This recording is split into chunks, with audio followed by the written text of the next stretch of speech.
Welcome back to the show, my fellow extraordinary Americans. For today's guest, we have Mark Aylward. He is the founder of Seven Pillars LLC, which is a career and leadership development, coaching, and mentoring company. Mark channels his 35 years of experiences into teaching, coaching, speaking, and developing courses aimed at helping others find their purpose in life. His unique approach, characterized by humanity, empathetic communication, and kind candor, has helped him change the hundreds of lives. The other unique aspect of his approach is turning traditional conventions upside down. How to communicate, negotiate, and find work are prime examples. Process is only created with a practical, reachable goal in mind. He's leveraging his coaching, listening, and communication experience to help develop the current generation of leaders and begin to prepare the next generation. He has 30 years experience in the technical staffing space as an owner operator and has generated over 75 million in revenue. Mark has founded and built and sold two multi-million dollar companies and has hired and trained hundreds of salespeople. He's an extraordinary American, and I'm glad and honored to have him on the show. Mark, are you there? I am. Cosmos, thank you so much. That was quite a generous introduction. It's great to be here. It's great to have you here as well, Mark. So, Mark, can you tell me and the audience a little bit more about yourself, your background, and how you got started? Yeah, you covered a lot of that right there, but I'll do my best. Yeah, my entire professional career since I was 26 years old, and I'm now 63, encompasses mostly technical staffing. And so that involves helping people in the technology space, primarily people in the software development lifecycle, software engineers and architects and database engineers, and anybody who touches the software development lifecycle, I suppose, all the way up to a chief information officer. So that's been my world. And for 30 of those years, of those 35, I ran my own organization. I ran two of them and sold two of them. The first one was as a minority owner with my mentor, and the second was by myself. And then I brought a partner of mine and a good friend. So it's been a while since I've worked for somebody else. How I got into it was is more of a personal story, and I'll try and abridge it a little bit because it can go on. My girlfriend and I found out we were going to be parents when I was 26, and so I took it upon myself to say I got to step up. Going to be a dad, going to have a family. It's time to step up because I was kind of testing what it was that I wanted to do. In hindsight, it's easy to see that most people in their early 20s, mid 20s even, are searching for something, but very few of those people really understand exactly what they want to do yet because it's early in life. And so I was basically just tasked with refocusing my energy. And so my kind of radar went up and I started paying more attention to people that I was talking to that were in various different areas, my parents, friends, neighbors, aunts and uncles, people that were gainfully employed as adults. What do you do? What do you do? What do you do? And one day, which is part of my teaching, by the way, is paying attention. Most of us don't do that very well. Mhm. I walked into my parents' condo one day, and my mom's best friend was entertaining her and her new husband. And he was an Australian guy, really cool guy. And among other things, eventually asked him, "So, do you mind? I'm kind of searching for my career path. What do you do?" And he said, "No, I'm happy to talk to you about that. I recruit petrochemical engineers for Saudi Arabian oil companies." Wow. And I thought to myself, well, you're going to have to unpack that for me. That I don't really know what that means. And so he started to tell me, and I thought companies found their own employees. And he said, well, many of them do, but when it comes to very critical skills, technical skills, for instance, engineering skills, medical skills, scientific skills, when it comes to critically skilled people who most often require advanced degrees, but certainly pretty in-depth experience to get to the core and start learning about their craft, companies reach out to independent agencies like mine for those particular skills.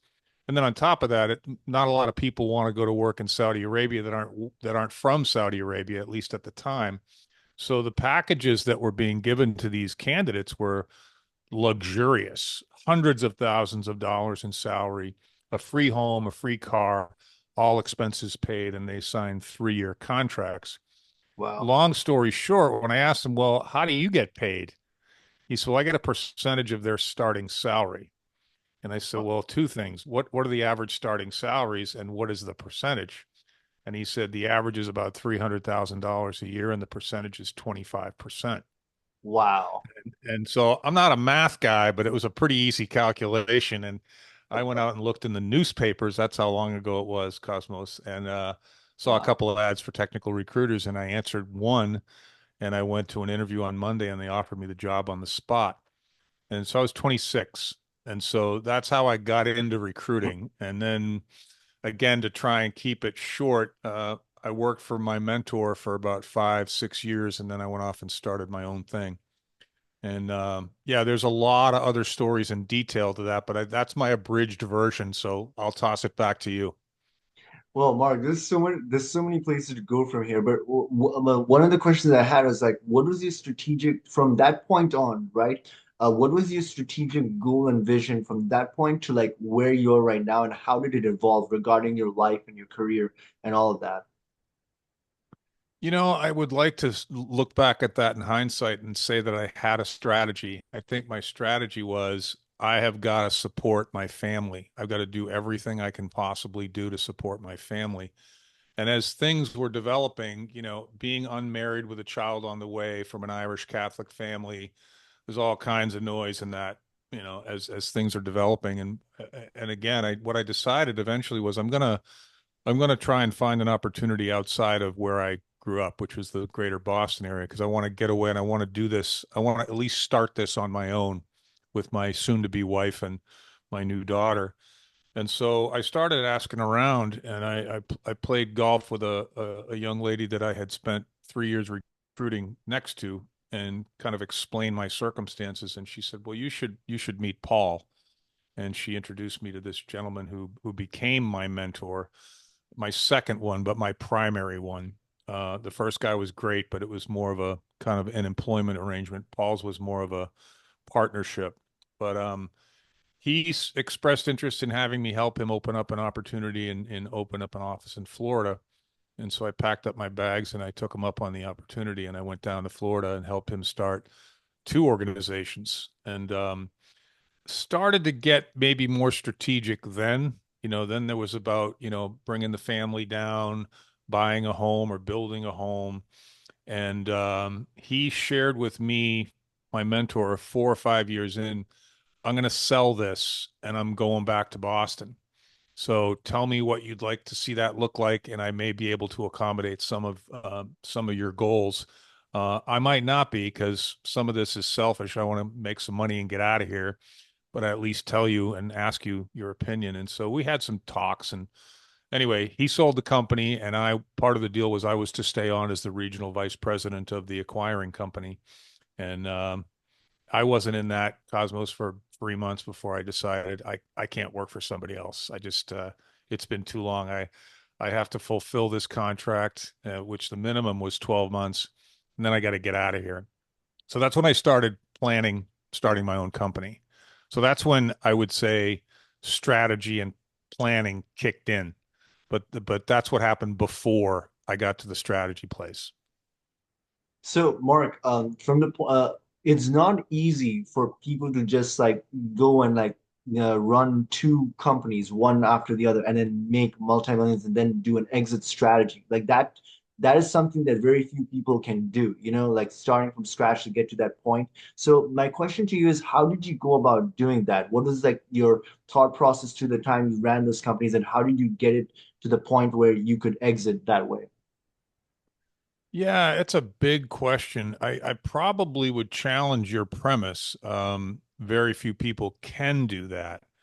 I would say very few people do that, but I think far more people could if they understood how to navigate the risk, how to mitigate the risk, and how to prepare for going off on your own, whatever that might be.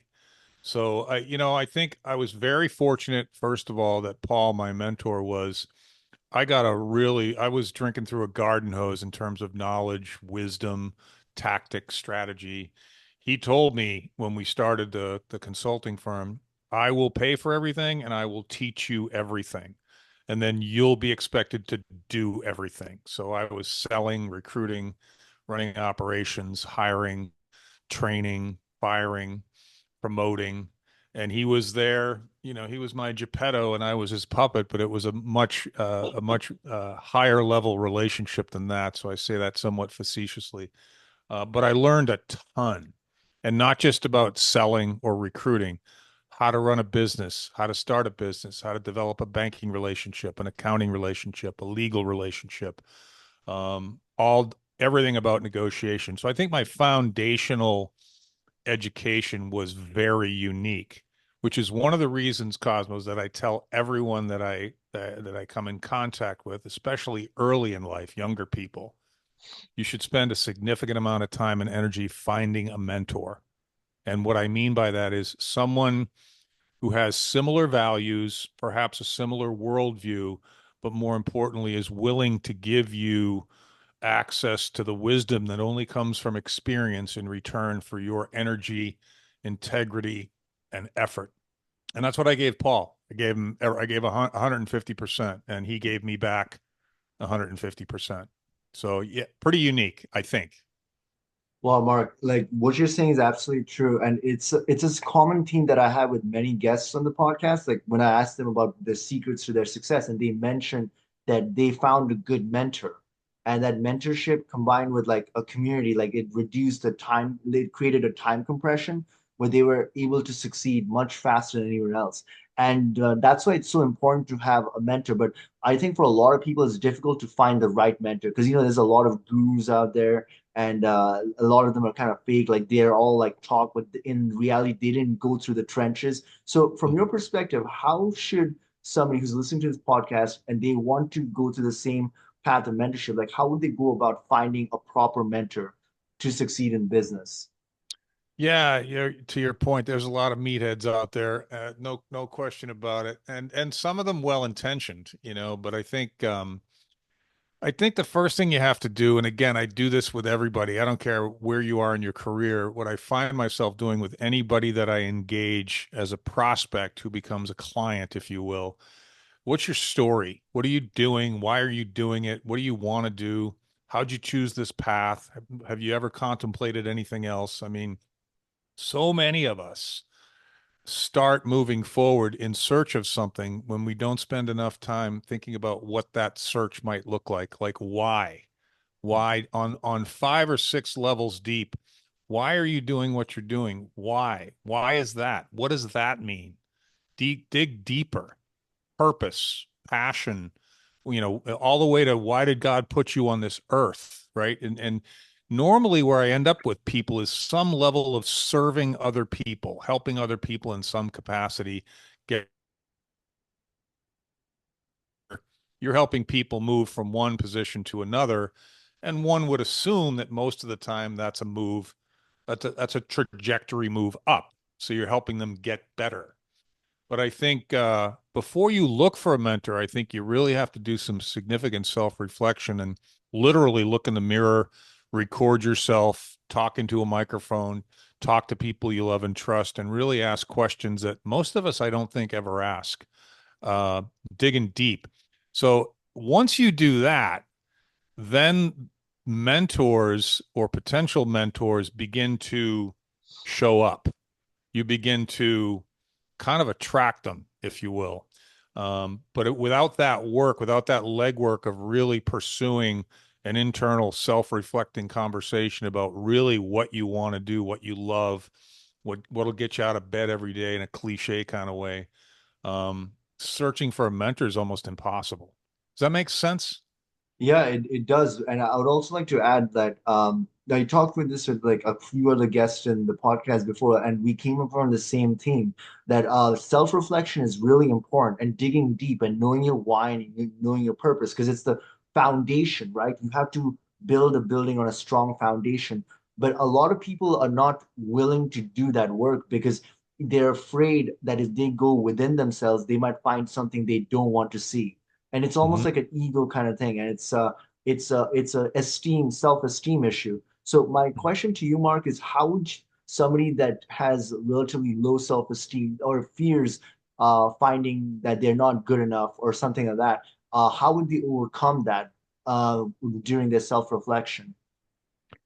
Yeah, well, I think we're kind of venturing into maybe a psychologist and psychiatrist land, and I certainly don't profess to be one of those, but I would say, for what it's worth, I still struggle, as I believe all of us do, with self-worth issues and imposter syndrome, and I just think that I liken things, Cosmos, to team sports because I played a lot of team sports, and then you get to practice, and then you get into the gym and you're doing sit-ups and push-ups and stretching, and these are all things that you begin and you don't see any results for a long time. But there are processes in place, whether they be entrepreneurship or athletic or scientific or engineering. There are processes in place where other people have already proven if you take on these little micro habits and you do them every day over a long period of time, you will build that muscle, whether that muscle is confidence or self-esteem. Perhaps risk becomes less risky in your own mind because you're able to mitigate it uh, better. Um, but it's really practice. I was just talking to a client of mine the other day, a young guy that wants to get better in front of the microphone with public speaking. And I said, dude, there's really only, I mean, I could tell you all kinds of fancy tactics and techniques, but pick up a microphone, hit the record button on whatever device you have in front of a mirror and start talking, and then send me the first one that you're not so embarrassed you want to vomit from it, right? Send me the first one and I will kindly critique it. And that begins the process of you becoming a really good speaker. There is no shortcut around that. I really don't care what the skill is. In my experience, whether you're trying to build self-esteem, increase your level of confidence. I mean, regardless of who you are or what stage you're at, first time you step on a stage, you're going to be sweating through your shirt. You're going to be shaking. You're going to feel like throwing up, and you're going to think everybody's going to make fun of you. And then Yeah. they don't. And then they don't. And then you get off the stage and everything's fine. And you do the second one and the third one and the fourth one. So I don't, I'm not trying to minimize it or oversimplify it, but I do believe it's that fundamental. So Mark, this reminds me of like an analogy, right? So I personally do like jiu-jitsu. Like I started jiu-jitsu and I've been doing it for a few months. And in jiu-jitsu, you realize, or in like martial arts, you realize that there's these different levels. You start off as a white belt, then there's like the blue belt, purple belt, brown belt, and black belt. And you getting better in entrepreneurship and business is also like these different levels and the different thought processes that are there. You have people in the six-figure level, five-figure level. Then you have this people who are millionaires, asset-rich millionaires. Then you have the eight-figure, nine-figure, ten-figure, and there's all these different levels. And you require different thought process or different level for each one, but it's an ongoing process, and you have to take it as a in a long-term way, so to speak, in order to get good at this. Because at the end of the day, business is a skill set, and the thoughts and actions are pretty much like somebody learning mixed martial arts. Mm-hmm. Mm-hmm. Mm-hmm. Yeah, I think to me, I liken all of it to exercise, team sports, anything that's, capitalism or meritocracy, anything that rewards effort and progress and achievement. You're going to see that in all those components of life, you know? So Mark, while you were mentoring and coaching all these people, what was the biggest lesson or revelation you had regarding like during your time like coaching them?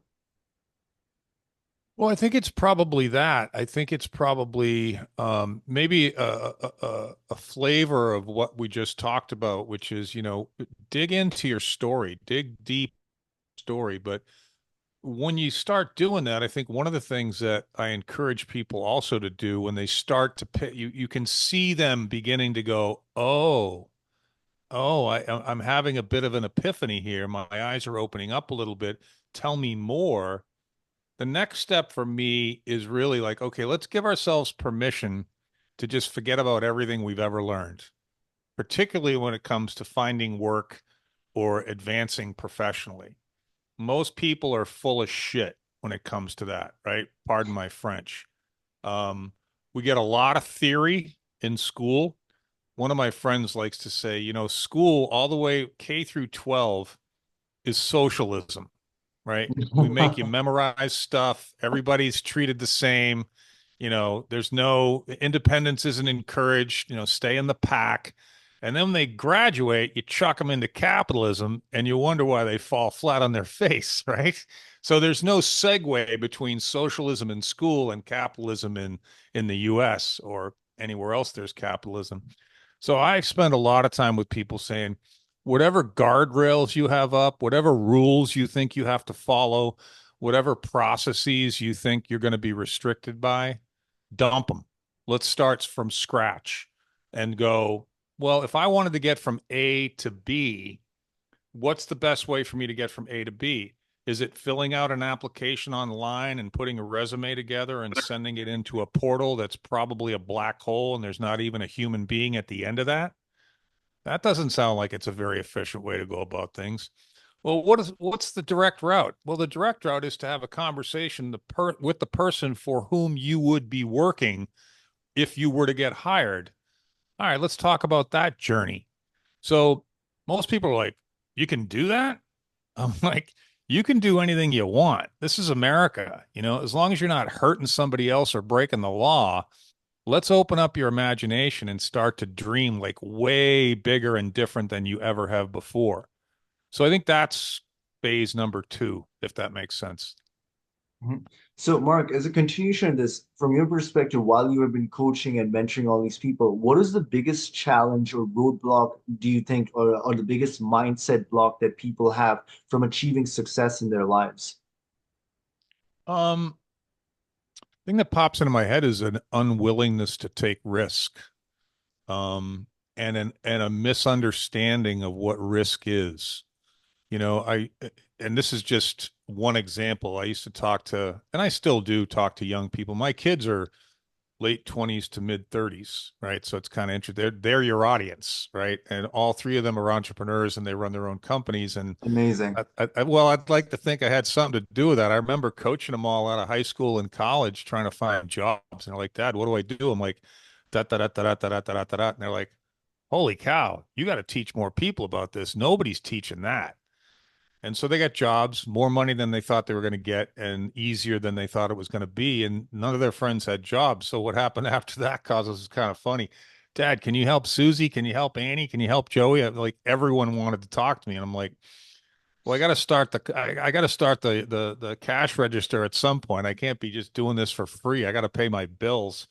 So, but it was very interesting. And then they also got to a point where they're like, I don't see any value in working for someone else. I think I can do this on my own. And so I helped them go there. So I think it's a misunderstanding of what risk is, and a misunderstanding of how to mitigate risk with information, practice, knowledge, relationships. Like I when I started my first company after my mentor sold his company, which I was part owner of, I didn't think I was risking anything because my foundational knowledge was so like sound, like beyond sound. So I think you can put yourself with learning, experience, research, practice, consistency incrementally over time. My journey was, I guess, around 5 years, and then I was ready to boom. So I'm not saying you need to take 5 years. Some people can probably do it in one, and some people might take 10. And honestly, Cosmo, being an entrepreneur is not for everybody. An entrepreneurship journey is not for everybody. So I think you got to dig and dig and dig and try and try and try and risk and risk and risk, and then go. Reality one day is, yep, this is for me, or maybe I should go find a good job with benefits and some security, because this, no matter how much I dig into this mitigation of risk, it still feels really risky and scary. So I can't sleep at night. And don't put yourself through that. Be realistic. So Mark, like we touched upon the concept of like education, right? And like how our school system, like even in like up till high school and even in many colleges, like there's like a almost like a socialist kind of thing. But in order to succeed, you have to think in terms of like an entrepreneurial mindset. So my question is, on a national level, how should our education system be set up to promote more entrepreneurship and have more people start businesses? Well, I guess the question would be, is that up to our educational system or is that up to us? And I think there's probably an argument for a little bit of both. When I went to the University of Notre Dame and in 1983. Education was very different back then. Very, very different. I think my tuition annually was less than $10,000 to one of the best schools in the country. Now it's 70 or $80,000 a year. That's absurd, right? And Yeah, not only is it more expensive, they're teaching less objectively useful topics and they're teaching more ideological theoretical topics which don't translate into income post graduation. So you exactly. have all these young people with massive debt and no, I mean, I could have taught them in 3 months more than they learned in 4 years, and I would have charged them a few $1,000s instead of a few $100,000. So I don't know. That's a huge gap for me. I'm very skeptical about our education system. I'm very glad my children are out of school, and I don't have to deal with that anymore. They were just on the cusp of this turn, both the ideological turn and the way too expensive turn. And so, I don't think it's up to the educational institutions. I think it's up to the consumer. I mean, if you're going to college right now, you're a customer of the college because you're paying the college to go there. So I think you got to start acting like a customer and you have to start getting expectations about, look, I'm paying for this shit and I'm not getting what I'm paying for. So I'm going to start complaining about it. And then the parents jump in and maybe people understand that with all due respect to Notre Dame or Harvard or Stanford or Duke or pick one, an elite school, if I can get online and get a better education with a little bit of self-discipline, I can put you out of business or at least make you start acting more reasonable over time. You know what I'm saying? Yeah, like I honestly believe like the purpose of like even going to college is to attain financial freedom. But right now, outside of the STEM majors, what I'm noticing is that like a lot of the liberal arts majors and like a lot of these, you rack up a lot of debt, and then you don't really get a high paying job even, and you don't even know how to start a business. Like it's not practical. That's what I'm trying to get at. And so a lot of people are going through these useless, like 4 year college degrees, and it's not even like affecting them positively. And I feel kind of like strongly about that because at the end of the day, it's about the right education to help you get on your feet and be financially free. Well, I think there's a stigma still, and probably will be here for some time, that if you have the means and you have the intellect, that you absolutely should go to college and you should go for 4 years and get a degree of some kind. Again, pardon my French, that's complete bullshit. And it's been bullshit for a long time. I started writing about this 10 years ago. And then companies, I think, you can Google it after we're done, but I think companies started dropping the requirement of a 4 year degree 10 years ago, 5 years ago. And I remember this article in the New York Times, I think, or the Post, and it was they listed 15 companies. There were Goldman Sachs and Google and Home Depot and Target. I mean, Fortune 500 companies no longer requiring 4 year degrees. And I don't think most of the public knows that.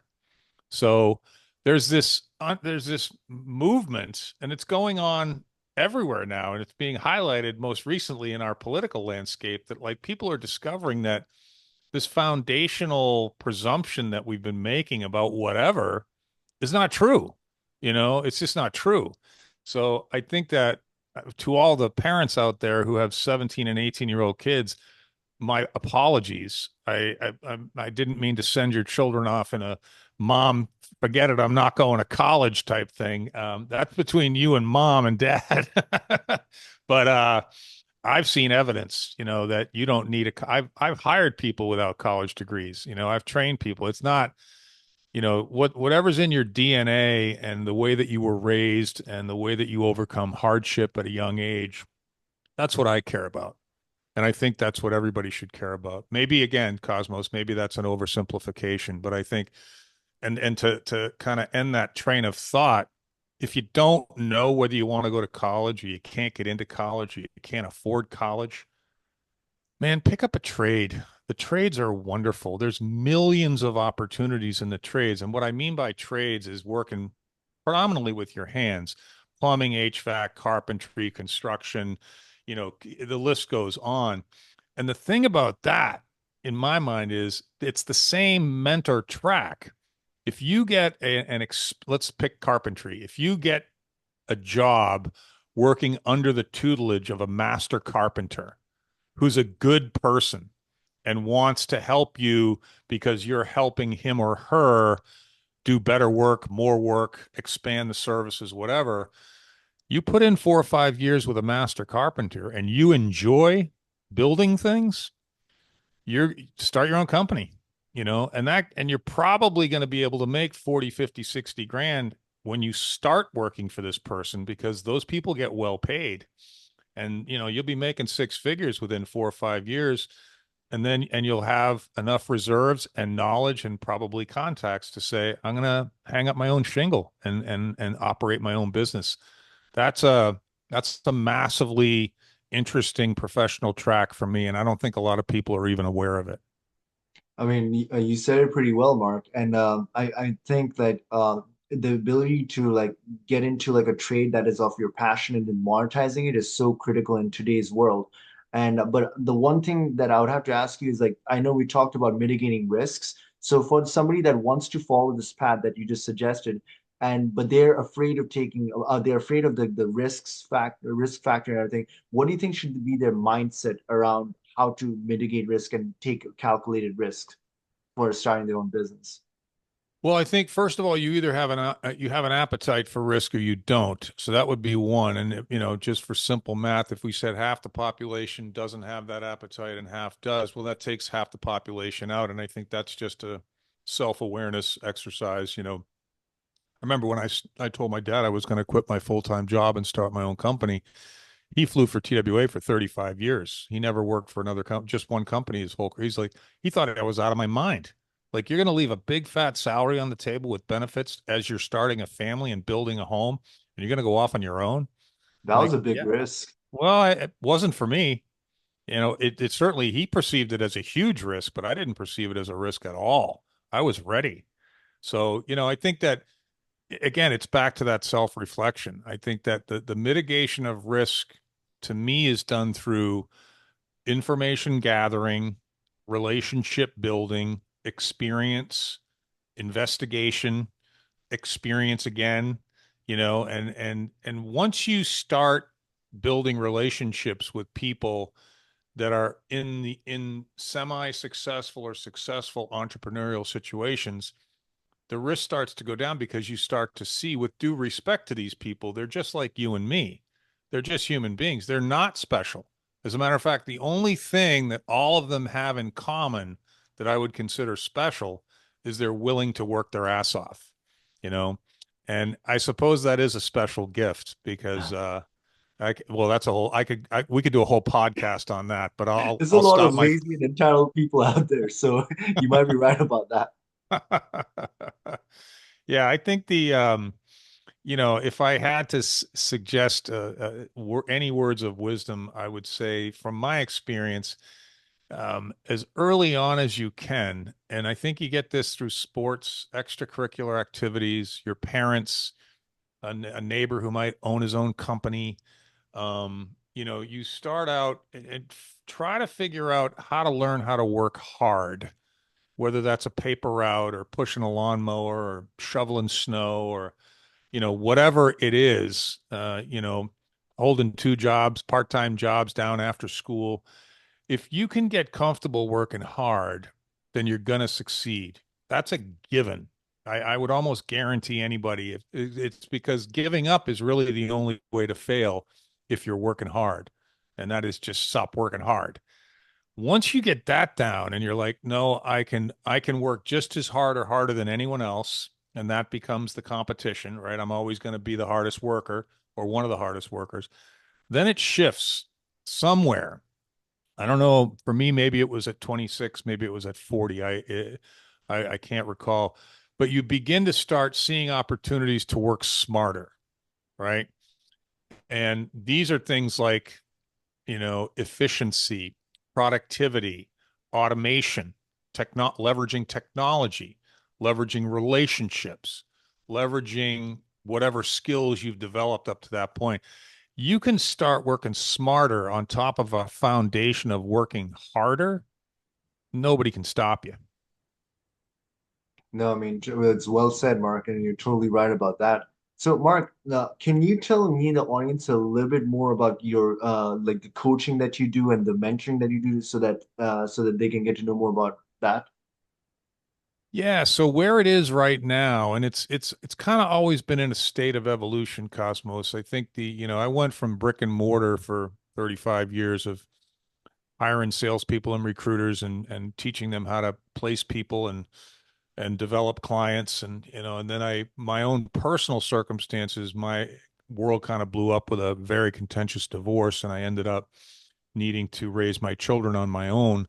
And so I went nomad with a laptop and a phone. And I started just taking my experience and knowledge and just delivering it in, here and there in consulting gigs and the occasional placement. But I got away from staffing and more into coaching probably 10 years ago.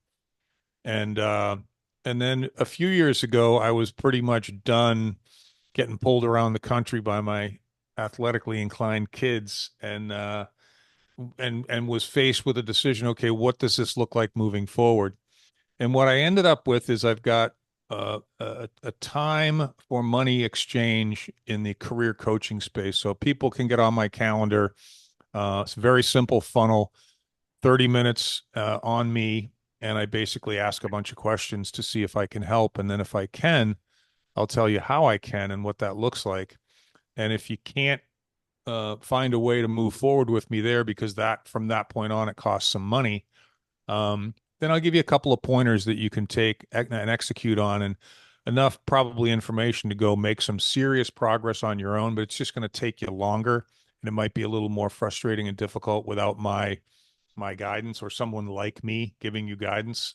But that's a classic formula. Do it with me, get there faster, pay me some money. Do it without me, get there slower, no money. So that's just an economic model that's everywhere. Is that because all along I've been focused on leadership, and everything's about leadership, and becoming a better leader is better for everyone. It's better for you and everyone around you, leading yourself, leading others. So now I find myself with some corporate contracts where I'm taking teams of people that are inside organizations, particularly technology organizations. So a huge company inside their IT department with the CIO, and taking some aspiring IT leaders that are full of potential but don't have any leadership experience, and taking them into the next level of leadership. And that's been a lot of fun. So that's the corporation pays my tab for that.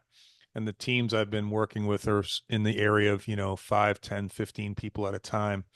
And that's really a lot of fun. But to me, it's all the same kind of knowledge. Like, how do I get better professionally and therefore as well personally? And what does better mean? Productive, effective, purposeful, so it's two prongs that are very closely related, but they're slightly different models. I hope I explained that well enough. Yeah, Mark, and I really appreciate that everything that you're doing. And I would advise anybody looking at this, if they're interested in getting coaching and mentoring, to definitely reach out to you. And then my follow-up question is, how can the audience connect with you and get to know more about you and your work, and also like your website and all of that? Yeah, I mean, if you get the spelling of my name down, first name is Mark with a K, and the last name is Aylward. So Mark Aylward. So markaylward.com will take you to my website. You asked me earlier about my company, Seven Pillars. It's still a company that is intact, that I own and I bill through that organization. But I decided recently to start branding my name as opposed to that company name, for a number of different reasons. So I'm really a little bit in transition, but if you can find markaylward.com, that'll lead you to my LinkedIn profile, some free resources, a link to my calendar. And then the other thing is my LinkedIn profile and my YouTube channel that you can find with that same name and first name, Mark Aylward.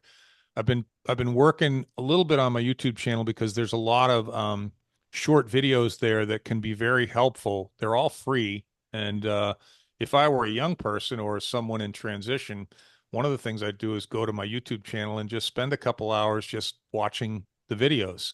How to negotiate salary, how to get a raise, how to interview, how to do feedback, how to develop your leadership skill, whatever it is related to career development. And then, the ultimate move is jump on my calendar and give me 30 minutes and um and then we go from there. So let's keep it simple. My LinkedIn profile and my full name.com.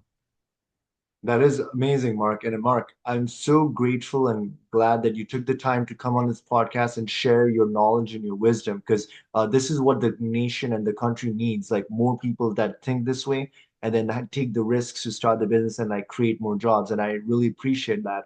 And I do hope that you come on the show at a later time. Yeah, it was very nice speaking with you, Cosmos. I'm very excited about your audience. I know from experience that what I know, if I can get it in front of enough people, the world will be a little bit better place. So yeah, it's been a pleasure talking to you. I really appreciate your kind of go get 'em attitude and the chutzpah that you bring to, you're a pretty young guy. So God bless you. Good for you. Thank you, Mark. And I want to conclude this episode by letting my fellow extraordinary Americans know that, hey, look, there's an extraordinary within each and every one of us. It's our duty to awaken it and unleash it. Until next time, bye for now.